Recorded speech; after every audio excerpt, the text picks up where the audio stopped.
going on, ladies and gentlemen? Welcome to episode 4 of No Sugar Added. I'm your host, Dan, and joined by John Claude and Jay Feds. What's going on, guys? Hey, what's up? It's like deja vu. Hey, guys, what's going on? All right, great. So today's topic: how much should you have in common with your significant other? Question mark.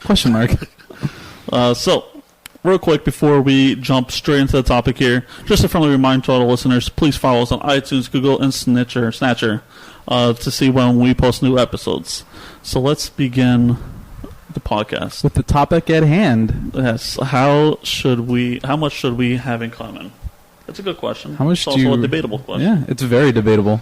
So let's get into the topic. The topic. So how much should you really have in common with your partner? How much do you really need to have in common with your partner? I want to say 30-70. You don't want to have too much in common. Not at the beginning, at least. I don't know. What do you think, J. Fabes? I think it's a great question. How much do you really need to have in common with your partner? I think it varies with everybody. I think sometimes you have to have tons of common interests. Sometimes you don't.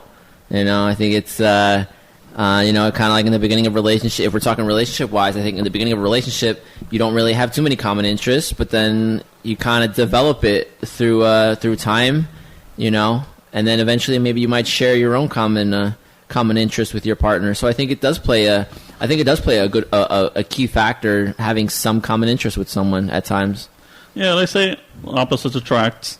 The chemistry might be there, but the threat of hooking up with someone normally, isn't mostly destined to be there. It's going to have an end date.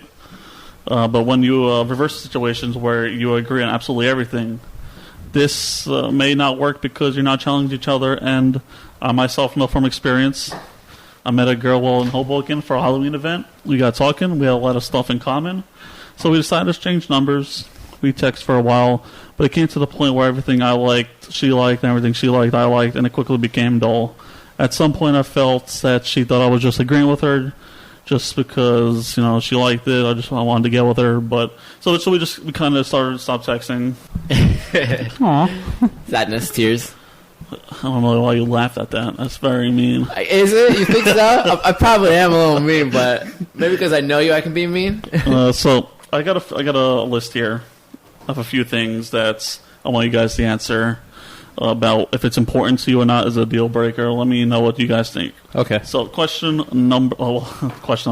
Topic number one of the list. Item number one. There we go. Food likes and dislikes. Hell yeah, that needs to be commonality. Yeah. Is it? You say it again. Is it on one of my top? No. Is it important for her to have the same interests as you with food? No. Okay. Sports. Not really. Not me. I don't follow sports really.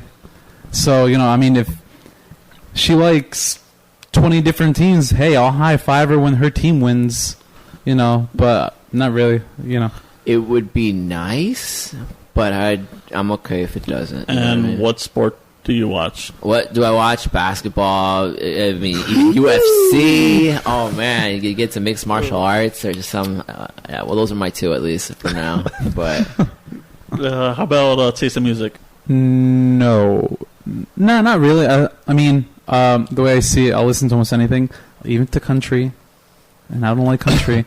But you know what, if she starts playing that death metal, that's a no-go. Headbanging. Where you can't understand the language. You're like, what? Are they speaking demon? They're just fighting at concerts. They're not even jumping up and down. Exactly. Fists are being thrown.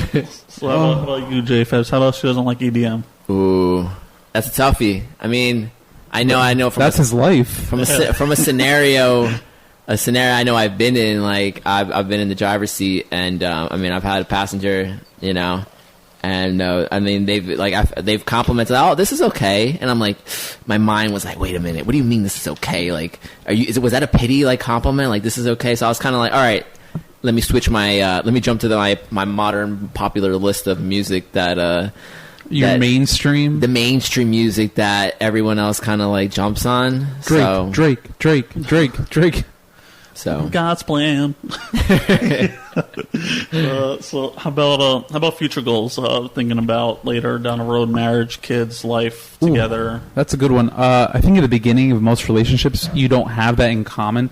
But as you both grow older together, no, that's not the word. That's not what I'm looking for. As you both go into a later stage in a relationship, as you progress your relationship. Yes, thank you. That's a wow. Yo, Guru Dan's on point today with these words.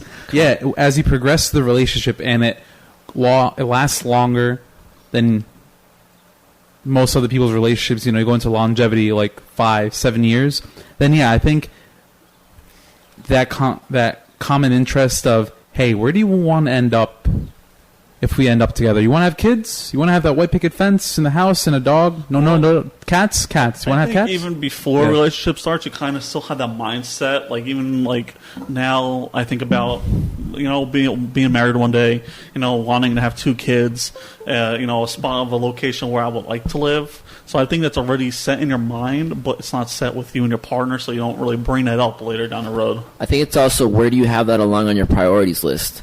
I think there's times that people have, like, just like what you spoke of, I think people have that maybe sometimes, like, a little lower on their priority list, depending on age. So, I know for me, at my age, like, I have it pretty up there. But also, like, where you want to have kids, location, school system, all these different types of things. I mean, call it the boring types of talk, but I think when you're planning out life, when you're thinking certain things, you want to know that the other individual's also kind of thinking about it. Maybe doesn't go through with all the planning, but like kind of like, you know what, those are great ideas, great plans. Like, I kind of see myself in those different types of things, in life as well. God's plan. How important is financial stability? Financial stability? Yeah. That's a common interest? Sure. Holy crap. Yeah. I mean, you're in a relationship with a person who is not financial, doesn't have any kind of financials. They spend money when they get money. So, I mean, of course, that would be some kind of interest. Because if Joshy, who likes to save, and he's dating you, who likes to spend, yeah. where are you on that table? That's not me, first of all. Let me buy all the wine ever. I save, bitch. Yo, savings account. So where you at? Where would you stand on it? I mean, I would like them to have the same financial mindset as I do. Save for the future, spend moderately now, but save enough that you can fall back on in case of an emergency. So yes. Yeah. I think that's ideally. I think a lot of people would really like to see that. I think if you think about those purchases that cost a lot, like a home, the different things, people have life insurance or different types of things that you kind of think like, you need to have your backup plans. You need to have alternative plans in case things go the worst. And a lot of it has to do with financial things too, because there's plenty of things in life I think you're unprepared for in life when it comes to financial things that you can be better along if you're planning. But I think in life there are certain situations that kind of just get thrown your way, and if you're a little bit along those lines, it helps. So I think financial planning, whether it's homeowning or life, or it's nice to see the opposition is also keeping that in the back of their mind and planning as well. No, I agree. How about sense of humor? For me, it's important. Yes, you have to have the same kind of sense of humor as me. I think it's pretty important on Shane. I'm gonna say it's kind of important. I mean, sense of humor is. I'm gonna change my view. Yeah, I find it important. Yeah. It's a good thing to have. So you want her to laugh at your bad jokes? At my bad jokes, at my really bad comedy. Hey, she doesn't get it. She doesn't get it. If she wants to laugh at it, by all means, But when I get into any type of relationship or any type of thing like that, it's my main thing is, do I find her funny? Yeah. It's not that she finds me funny. Do I find her funny? Is she humorous? Is she humorous? Can she take a joke? She so can? You have to find her funny, but how about she doesn't find you funny? Oh, damn. I don't know. When I get into anything like that, it's more of like, I think more about the woman, like her needs, not my needs. Yeah. Well, I mean, I think it's also like, can they be funny? Can they take a joke, but can they also throw a joke in some sense? Like, are they too sensitive to the humor? Are they too serious about themselves? Can they let go? Can they not make a situation so stressful, but also break the ice within a situation and bring a humorous topic or joke or or even a cute little push, or like, keep it friendly. Yeah. It's like they say, you're kind of dating your best friend or marry your best friend, however, So I think that's important to have humor in it. True. How about emotional connection? Depends. Quick one on this one. Emotional connection. If you plan to have a relationship, a long-lasting relationship, when I mean long-lasting, let's say a couple months. If you think you're going to go somewhere from like talking to boyfriend, girlfriend, and then further on, who knows? Yes, there needs to be an emotional connection. Because if there isn't, then what are you really?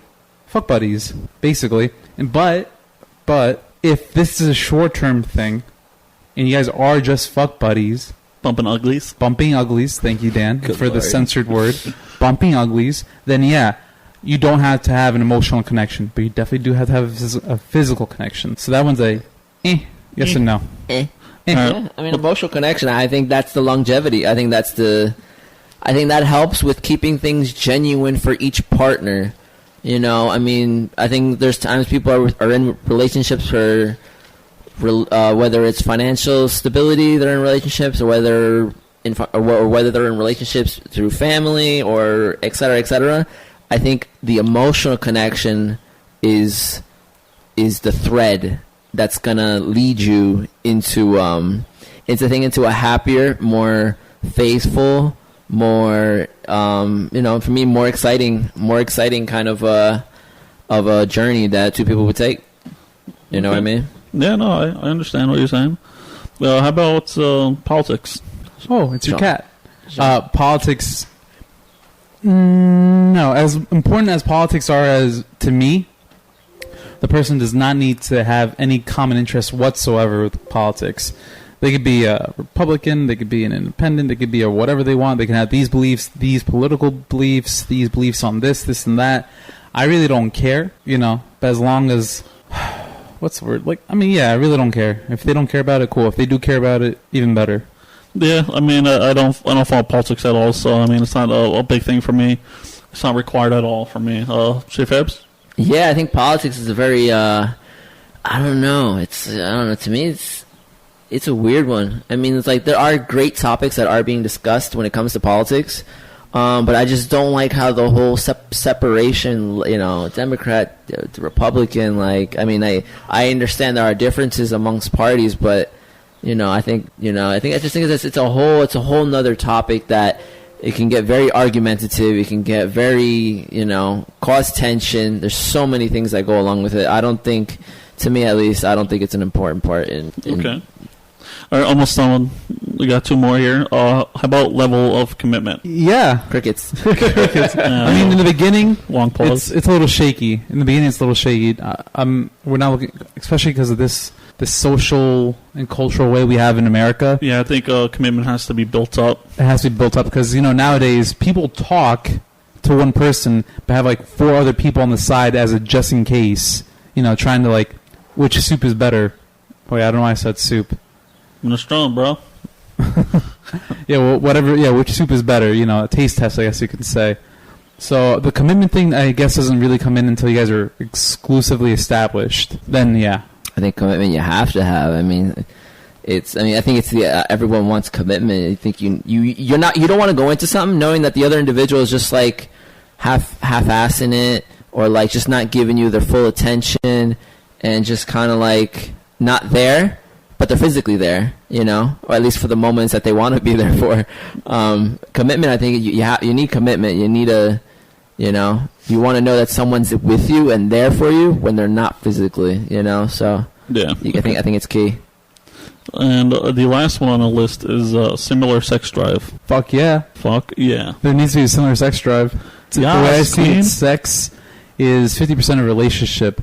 So 50%? 50%. That is my math. That is my formula to a great relationship. 50% should be sex. Yeah. It keeps the spark alive, Sex is just as important. But it's not just sex that keeps the spark alive. There's so many other factors. Yeah, and that's the rest of the 50. The 50% is sex. Sex and spark, it's not because I'm a man and I enjoy sex, but to me, you need to have that's true. Deep physical contact to like tether down that relationship. Well, it seems that JFabs disagrees. Let me hear what you have to say. I agree, but I think the there's sex just come and go. I think there's just also times when people can have sex, but they're not there. You know what I mean? Kind of like we just said before, like people are there for the sex, but it's emotionless sex. So it's like if sex is the 50%, you know what I mean, then I think it's the emotions that are the most or the weigh the most when it comes to it. But I think sex is important. But doesn't emotions tie into sex most of the time? I think it depends on the individual, because I think it's also when people use sex to emotionally. I think it's a great factor. I think that it's like a spontaneity sex. I think that's like those different types of things. I think it boosts things so much to another level. But I think if you're just using sex as a tool to please yourself, but that's the emotionless sex, you know, that we kind of just spoke on. But I think sex is important if it's used correctly. I'm talking about in a relationship. Yeah. Yeah, I mean, if you're in a relationship, I mean, there should be emotions in there regardless. Yeah. I mean, why are you in a relationship and having emotional sex, which is just like dead fish? Yeah, no. Yeah, I'm just talking about... understand? Like, yeah, well, the question is just asking, or no, the topic is asking if you have a common interest in the sex drive. Like, do you prefer to have sex 3 times a week? Yeah, or do you prefer to have it once a week? Do you prefer your partner more to... like she might have a higher sex drive, you might have a lower Maybe sex she wants to have sex with you 7 times a week, and you're like, nah, fam, I only do 2 times because that's my highest number. I don't know, bro. I don't know. Maybe sex comes and goes for you. Who knows? So the overall question, do you have to have the same level of sex drive? Do you feel like... have to have the same amount? No. They don't have... I mean, what one person might want to have, like, more than the other... Sure, but I think it varies. I like a very similar want in sex, I guess. It would be it would be always nice. All right, so ending that question there. So let me ask you, what would be your top 5 the most common top 5? Yeah, the most common. Feel free to add anything on that's not on the list. Food. And then we'll do. Oh, you already answered. Then we'll do 1, 1, 1, 2, 2, 2, 3, 3, 3. Oh, okay. So Jean-Claude, food. Food, yeah, food is definitely number 1. Something awareness. Let's see how I answer this one. Let's see. I mean, most important. We literally don't have all day, so I'm trying to think. Remember, just break it down to 1 to 2 words on anything. Exclusiveness, right? Maybe that. Exclusiveness sounds about right. Yeah, right. Knowing that knowing that another individual is there, and letting the other individual know that you're there as well. So there's no conflict. There's no. But you two are just dating yourselves and no one else. We're in a world, just us two, and everyone else is just there. Thank you for the backstory. Boom. Drop mic. My number 1 would be sense of humor. Okay, not bad. My number 2 would be fitness. Do they want to go exercise right now? Cool. Do you want to go 3 rounds of... Do you want to work out 3 times in 3 hours? So you want her to be at the same level of like how much you like to work out? You want her to work out just as much as you do? Or just, no, more like for them... For the person that I date or whatever, I want them to have an interest in like, hey, I want to go work out. Fantastic. Let me help you. We'll just go work out together or whatever. They don't have to have the same drive to exercise the amount I do, because some people wouldn't be able to handle the 3 hours of training. It exhausts them. The CrossFit life. JFabs, number 2. Skirt. I think it's I'll go into We don't want you to go into. We just want you to. So yeah, let's go 1 to 2 words. Think of what you want to say. Eating habits. Okay, eating habits. Okay. Healthy awareness. Healthy awareness sounds a little bit better. Healthy eating habits. It's healthier choices. Health awareness. Okay, no, I got it. Understood. My number 2 would be commitment. Jean-Claude. 3, humor. Humor. Physical awareness. Physical awareness. Well, being physical, just being definition, like physical, like you want her to fuck all night, like right? Be a little specific. If it counts as exercise, right? Then it's part of the. So you're saying fitness, just like Jean-Claude did. Taking fitness as one of the priorities. Okay, so fitness. Fitness. My number 3 would be future goals. Obviously not at the start, but eventually future goals is pretty important for me. My number 4 would be curiosity. You know, just do they want to know more than what they know? Do they want to just, I don't know, like, hey, do you want to know more about the galaxy? Let's go read books. Hey, you want to know how this works? Let's go find out. Is Pluto a planet? It is not. It sounds very similar to mine. I guess I would say spontaneity.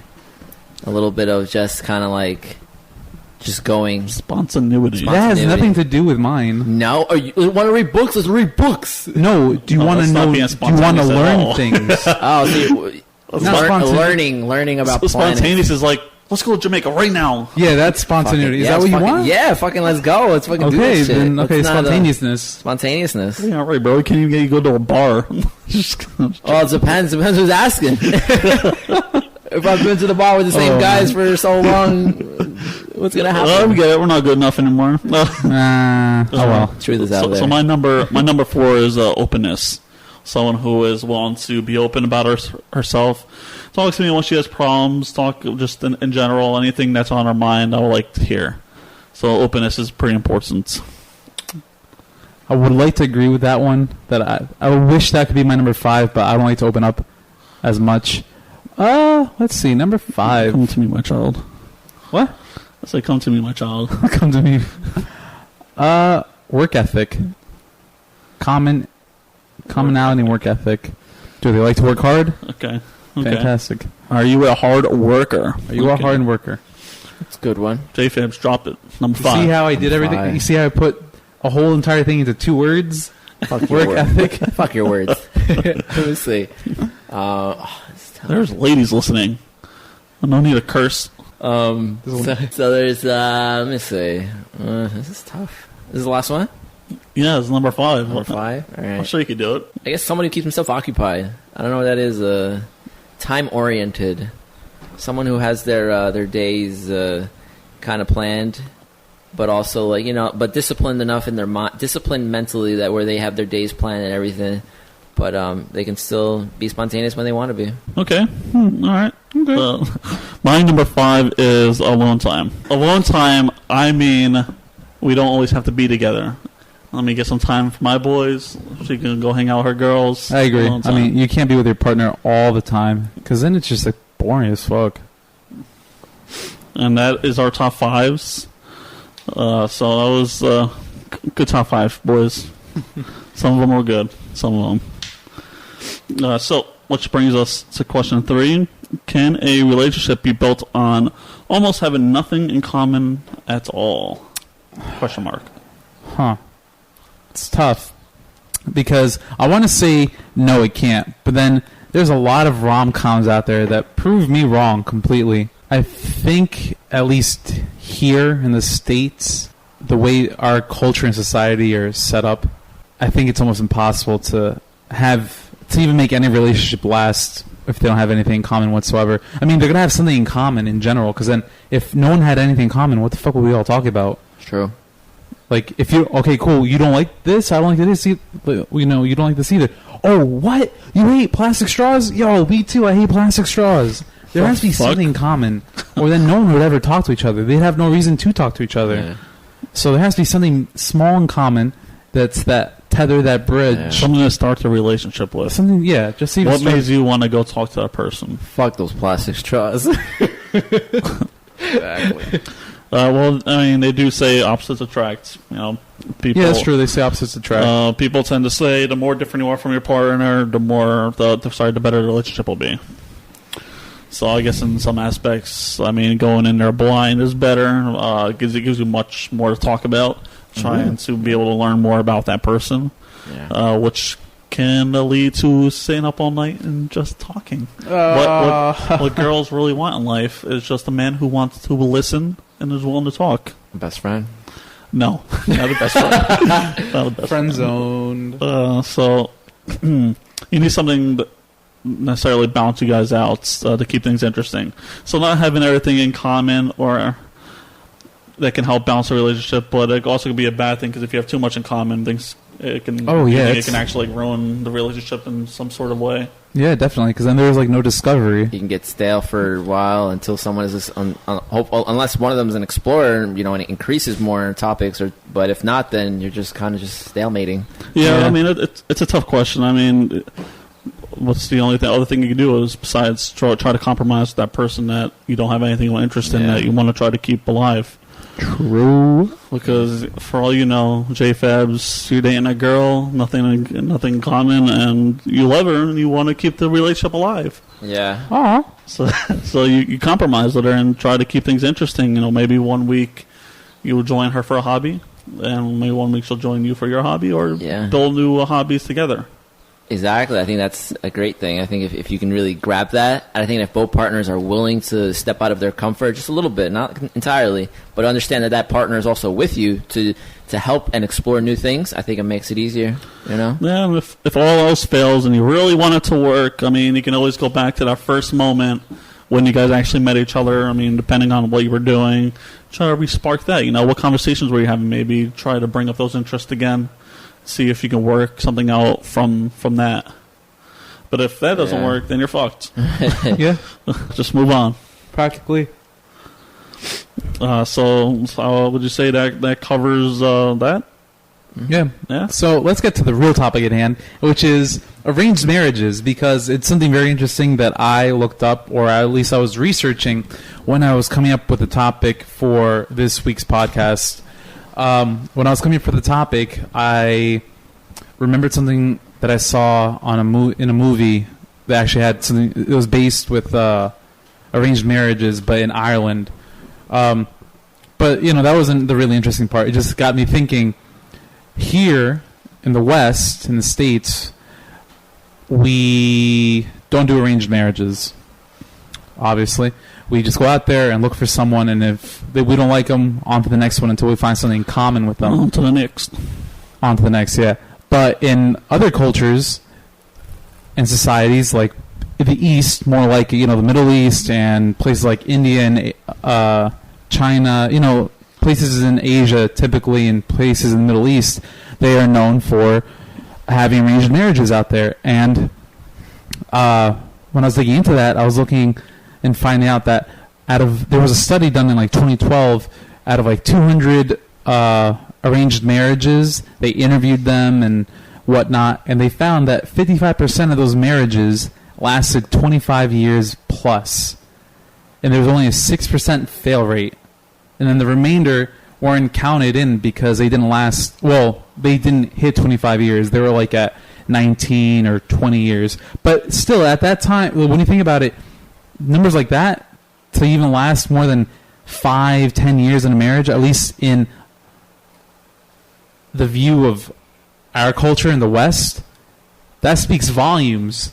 Some people can't even last more than 2 years being married, and these people are lasting 25 years to people they only met the day they actually got married.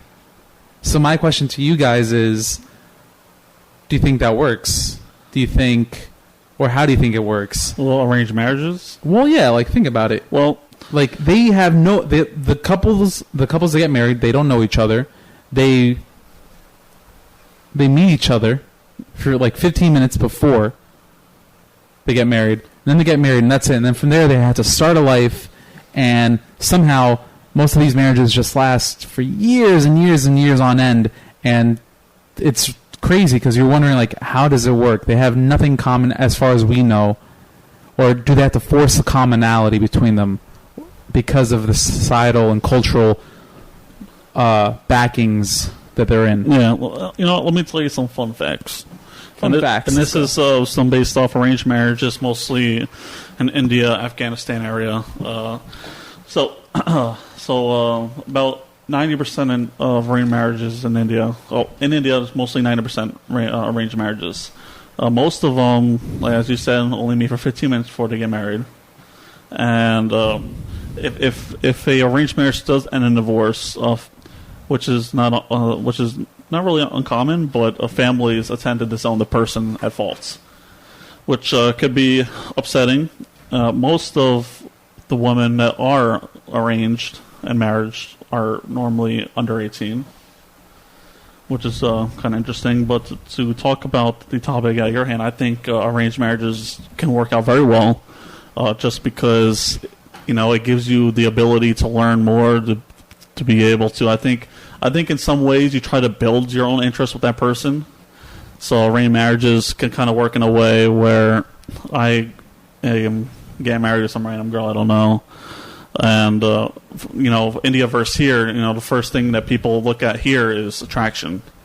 Mm-hmm. Where in India, I'm not sure how they do it, but I'm pretty sure it's not always about physical attraction over there. It's just, families meet families where, which is a good thing, because if a family meets a family, they already have a buy-in there. So there's no problems later on with your wife needing to meet your family.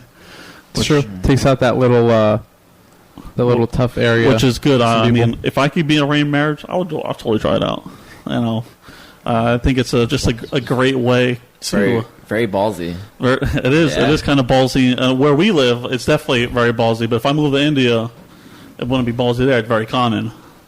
So I just think it's a good way of getting to know someone. Yeah. In a way where you can build your own interests, builds a common ground with each other. Well, I mean, I know previously when I worked with a coworker, he was of Indian descent, and he had told me the past weekend he went to India, and that he said, and I just had casually asked him, so would you go down there to go see family? Like, how's everything over there? And he's like, no, I actually got to go down there and go pick up my wife.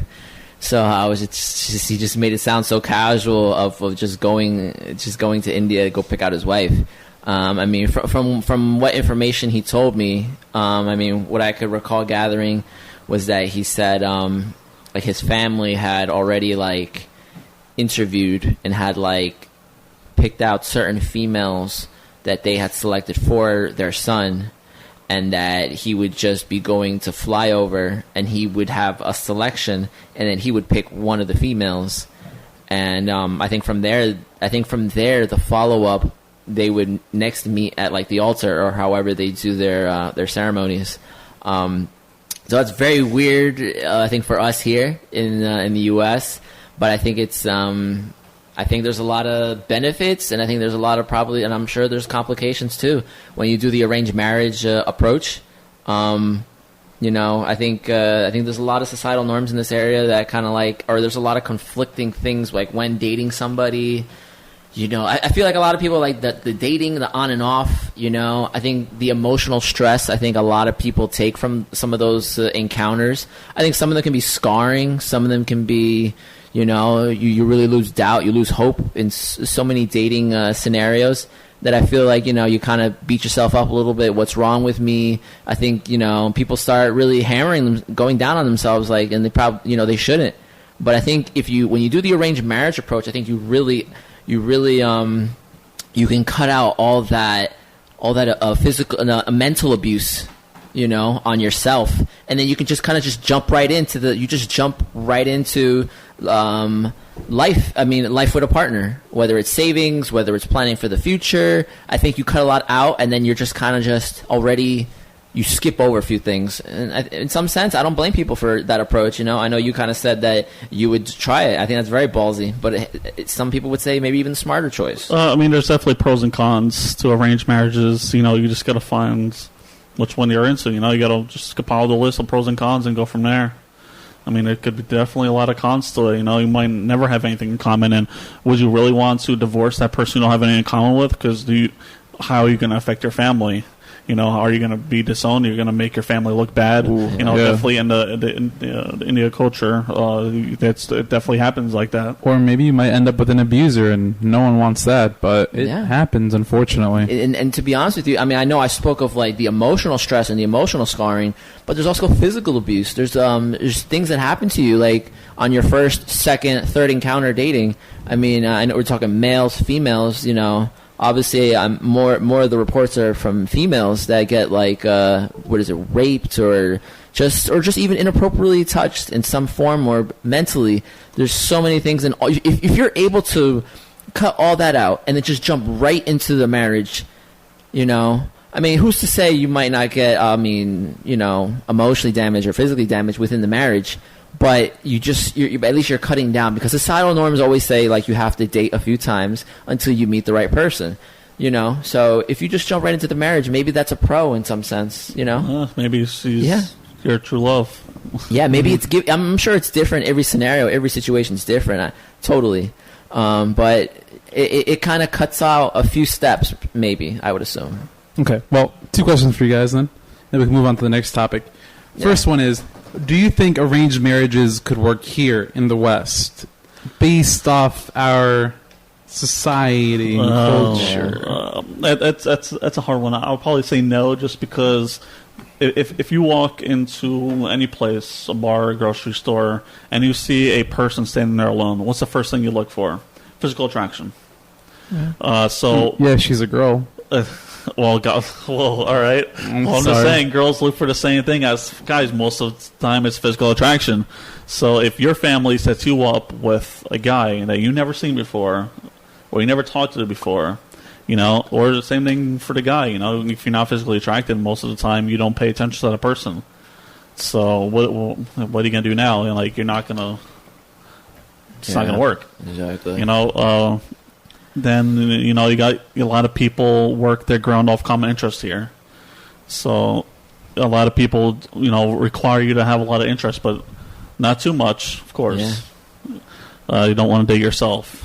Yeah, I think go ahead. No, go ahead. I think in the U.S., like, I mean, just even, I'm not trying to relate it to food, but like, we have so many options for food. We can't decide, you know, like when it comes about like, and I know now we're talking about relationships and like arranged marriages here. Like, I mean, we're kind of shown like you got to date a few times to really jump into it and find the person, because there's such a criteria that we're going by: looks, emotions. We're going by common interests.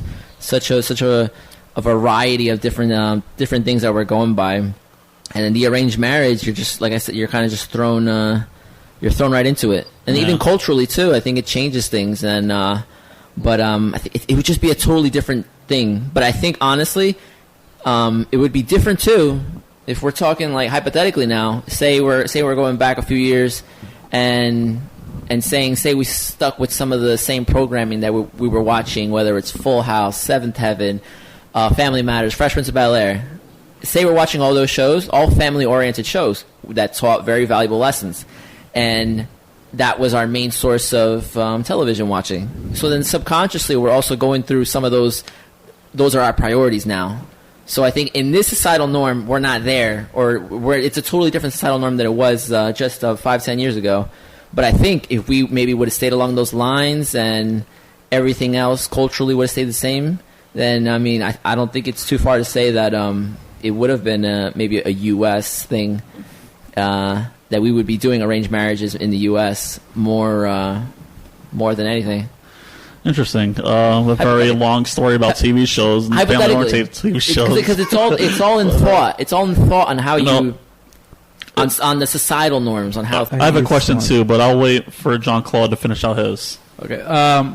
My last question is, based on arranged marriages and how we're talking about common interests that I guess you want to find in a partner, do you feel like... This is more from a woman's perspective, only for the fact that the places where arranged marriages happen, the male is kind of in charge. So it's more of the woman that has to, like, you know, make everything work. Do you feel like the culture and society are what forces the women to make the relationship work and last, and for them to find common interests to, you know, like, okay, I need to like something of his, I don't know what, but I need to like something for this to work out? Or do you feel like it comes natural, like a month into their marriage, like, hey, you know what? He's a really nice guy. Yeah, this is going to work out just fine. Well, I think at the beginning of any kind of relationship, you know, the two couples try to find their ground between interest. But most of the time, it's just mostly building into the relationship. You'll find your common interest as you go on. or you'll build common interests as you go on. Neither one of those. I mean, it's difficult most of the time for a woman to bond with a guy just because some girls might not be interested in working out or going camping or doing certain things guys usually like to do. Then other girls say they love that shit. So it really depends on what kind of girl you are necessarily dating at the time, or what guy you are dating at your time. So I would say you would most likely find interest as you go on into a relationship and build interests. Yeah, I think it's I think at least when I'm thinking the arranged marriage, I think a lot of it's culturally based, and I think culturally, a lot of them do have like males as this predominant figure, and then the females are in this like recessant type of figure, and for the female to be able to really like try and fix things or try to allow things to go in a direction that's a more favorable for family. I think it's tough. I think that's I think it's culturally based. I think that's if the predominant male allows it. I mean, I know a lot of it's like I said, we're speaking culturally, because I know culturally in some cultures the males have all say, have all the power, and everything is to him. So I think it's like for female, I feel like it's an uphill battle for her to almost like just try to allow things to be smoothly, try to learn things. But I think ideally it would be nice, like if once the individuals are together, they try and take common interests with one another, and then they try to piece things so that it's more of a common relationship, so that there's not much friction, and especially in common interests. Yeah.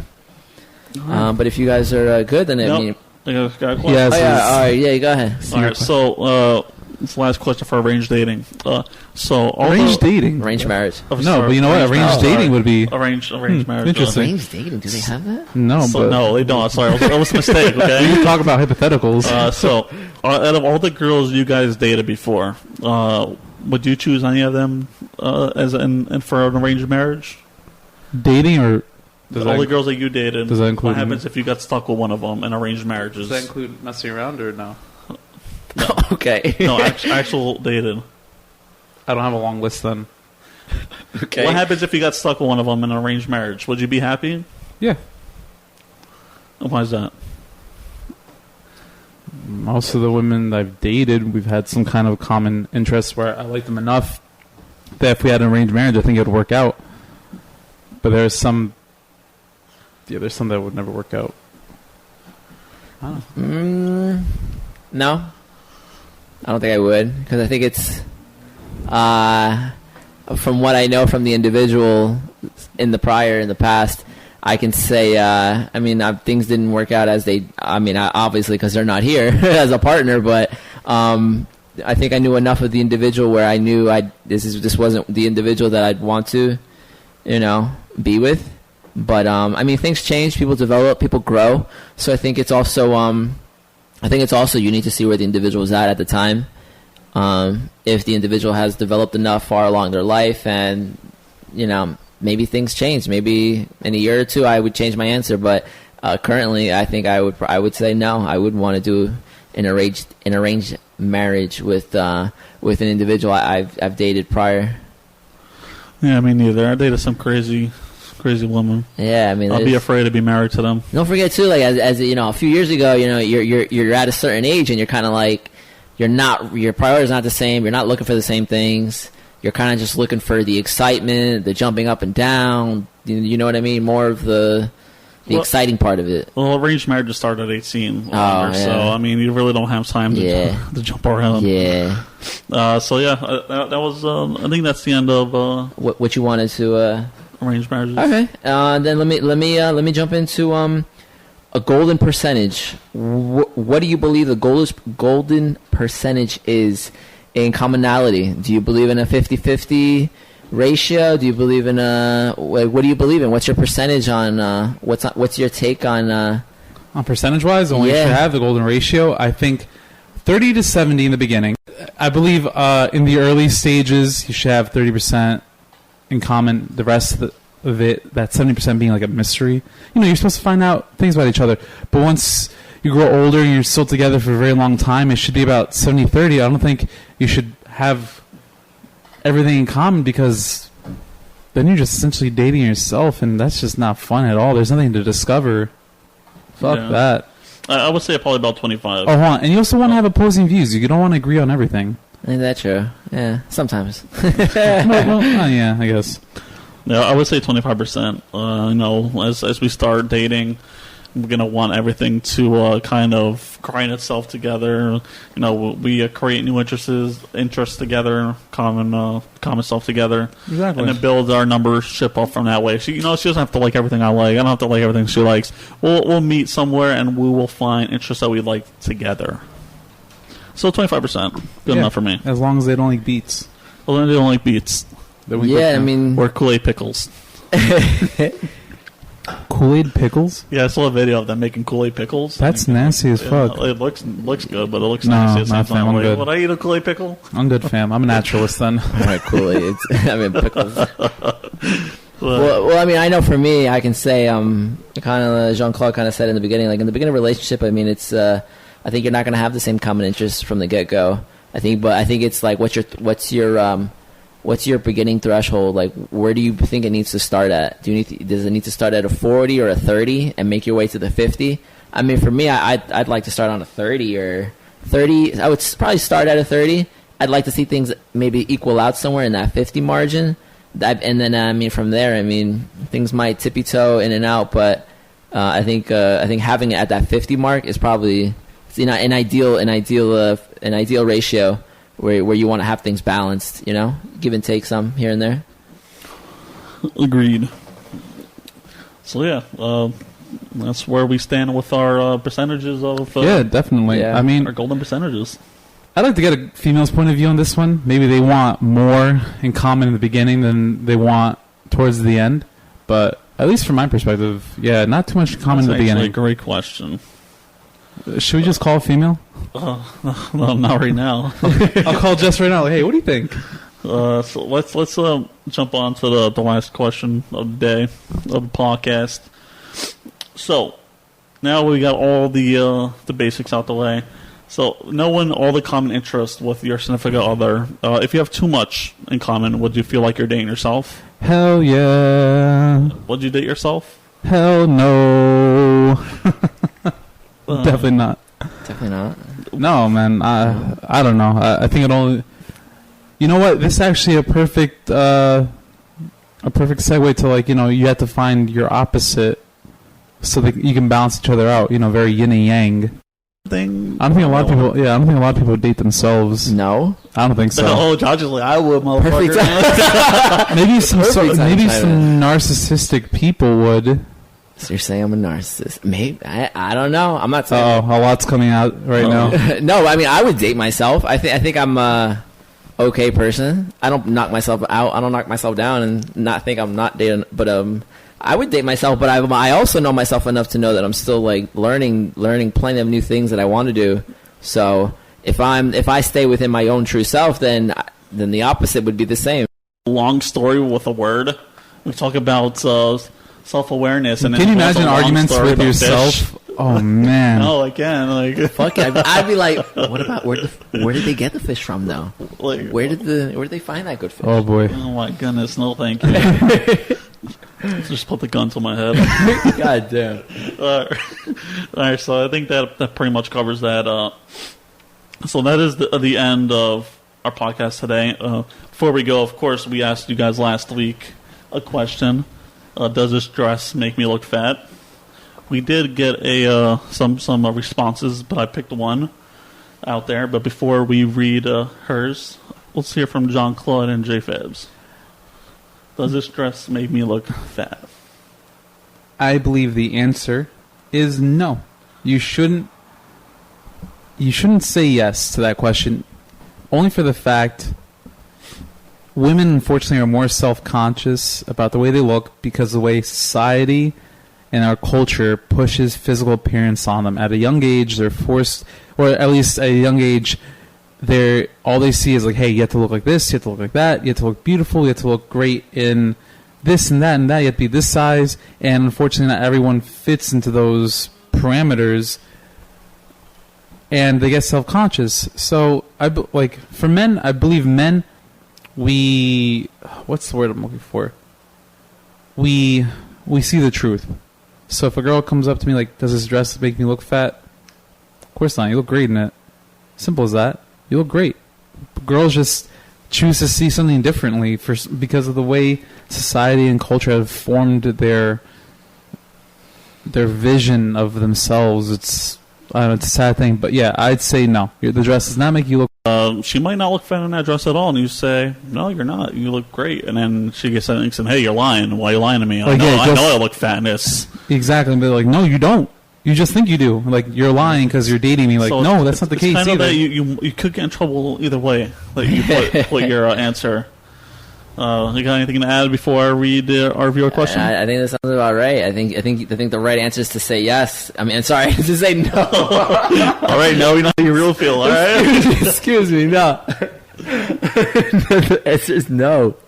But I feel like even if you say no, you could get in trouble. But you know what? You're better off saying no because at least they know you lied. Saying something that's going to make someone feel better, make their day a little better, and they'll be a whole lot more happier, thinking that you care enough to not hurt their feelings. Exactly. Enough. Be nice. Don't be rude. Yeah, and I think that's the best thing to be. Be a nice person. Yeah. Okay. And I'm going to go ahead. I'm going to read our viewer question. Hold on. Did you answer the question? I did. Yeah. I'm sorry. All right. So those were some great answers from you guys.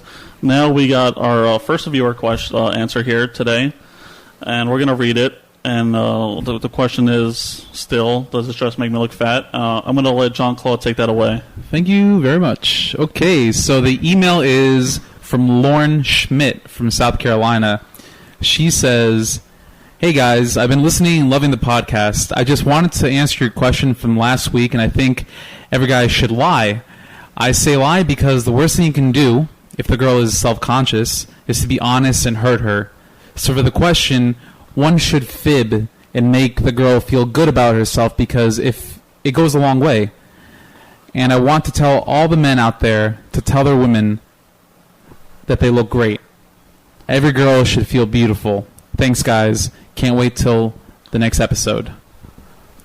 Thanks, Lauren. Yeah, thank you, Lauren, for the question. Or answer. Yeah, cool. I keep saying question. Thank you for the answer, and, we are glad that you emailed us. So I agree with Lauren, definitely. I agree, but I don't think it's a lie. I think it's just the true, like, hey, I think every girl looks great, but like I said, society and culture have formed their ways of looking at themselves, and so they think they don't look good. Yeah. It's true. So ending that, we're gonna leave you guys with a new question that we're gonna want some emails about, and that question is going to be, and we're gonna use today's topic. Ladies, this is mostly for you, but gentlemen, please chime in on this. What percentage-wise would you want with your significant other? Yeah, what's that golden percentage? Do you want 30-70 like me? Do you want a 50-50 commonality? Do you want more? Do you want less? You don't think anything of that even matters? Whatever you guys want to chime in with. Yeah, so definitely email us your answers to your golden percentage. And, of course, you can email us at questions@nosugar.podcast.com or go to nosugar.podcast.com, and that is the question that we want. And as always, thank you guys for listening this week. And don't forget to follow us on iTunes, Google, and Snatcher. Okay, guys. See you. Take care. Goodbye.